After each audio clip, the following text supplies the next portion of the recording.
Neat ಪ್ರಶ್ನೆ ಪತ್ರಿಕೆ ಸೋರಿಕೆ ಪ್ರಕರಣ ಸಂಬಂಧ ರಾಜಸ್ಥಾನದ ಜೈಪುರದಲ್ಲಿ ಅಂದರೆ ಯಾವ ರಾಜ್ಯದಲ್ಲಿ ಈ ಒಂದು ಪ್ರಶ್ನೆ ಪತ್ರಿಕೆ ಸೋರಿಕೆ ಆಗಿತ್ತು, ಇಲ್ಲಿಂದಲೇ ಶುರುವಾಯಿತು ಅಂತ ಹೇಳಲಾಗಿತ್ತು, ಅದೇ ರಾಜಸ್ಥಾನದ ಜೈಪುರದಲ್ಲಿ ಒಂದು ಬೃಹತ್ ಪ್ರತಿಭಟನೆಯನ್ನ ಮಾಡಲಾಗ್ತಾ ಇದೆ.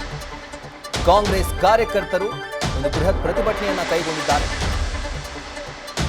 ಗೋವಿಂದ್ ಸಿಂಗ್ ದೋತಾಸ್ರಾ ಅವರ ನೇತೃತ್ವದಲ್ಲಿ ಒಂದು ಪ್ರತಿಭಟನೆ ನಡೀತಾ ಇದೆ. ಇವರು ರಾಜಸ್ಥಾನ ಪ್ರದೇಶ ಕಾಂಗ್ರೆಸ್ ಸಮಿತಿ ಅಧ್ಯಕ್ಷರು, ಜೊತೆಗೆ ವಿರೋಧ ಪಕ್ಷದ ನಾಯಕ ಟೀಕಾರಾಮ್ ಜುಲ್ಲಿ, ಜೊತೆಗೆ ಕಾಂಗ್ರೆಸ್ನ ಸಂಸದರು ಭಾಗಿಯಾಗಿದ್ದಾರೆ.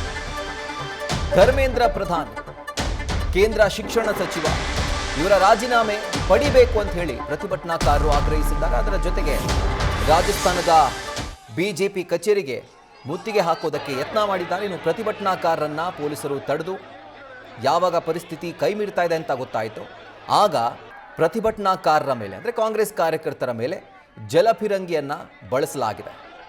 ಕೇಂದ್ರ ಸಚಿವ ಧರ್ಮೇಂದ್ರ ಪ್ರಧಾನ್ ಈ ನೀಟ್ ಪ್ರಶ್ನೆ ಪತ್ರಿಕೆ ಒಂದು ಪ್ರಕರಣ ಏನಿದೆ ಅದರ ಹೊಣೆಯನ್ನ ಹೊತ್ತು ರಾಜೀನಾಮೆ ಕೊಡಬೇಕು, ರಾಜೀನಾಮೆಯನ್ನ ಕೇಂದ್ರ ಸರ್ಕಾರ ಪ್ರಧಾನಿ ಮೋದಿ ಪಡಿಬೇಕು ಅನ್ನುವಂಥ ಆಗ್ರಹವನ್ನ ಮಾಡ್ತಾ ರಾಜಸ್ಥಾನದ ಜೈಪುರದಲ್ಲಿ ಒಂದು ಬೃಹತ್ ಪ್ರತಿಭಟನೆಯನ್ನ ಕಾಂಗ್ರೆಸ್ ಕಾರ್ಯಕರ್ತರು ಕೈಗೊಂಡಿದ್ರು. ಈ ವೇಳೆ ಬಿಜೆಪಿ ಕಚೇರಿಗೆ ಮುತ್ತಿಗೆ ಹಾಕೋದಕ್ಕೆ ಯತ್ನ ಮಾಡಿದ್ದಾರೆ. ಆಗ ಪೊಲೀಸರು ಅವರನ್ನ ತಡೆದಿದ್ದಾರೆ.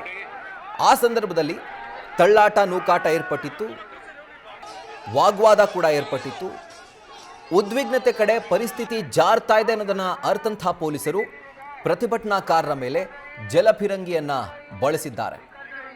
ದೃಶ್ಯಗಳಲ್ಲಿ ಗಮನಿಸ್ತಾ ಇದ್ದೀರಿ, ಒಂದು ಬೃಹತ್ ಪ್ರತಿಭಟನೆಯನ್ನ ಕಾಂಗ್ರೆಸ್ ಕಾರ್ಯಕರ್ತರು ಇವತ್ತು ರಾಜಸ್ಥಾನದಲ್ಲಿ ಹಮ್ಮಿಕೊಂಡಿದ್ದು. ಕಾರಣ ಏನು?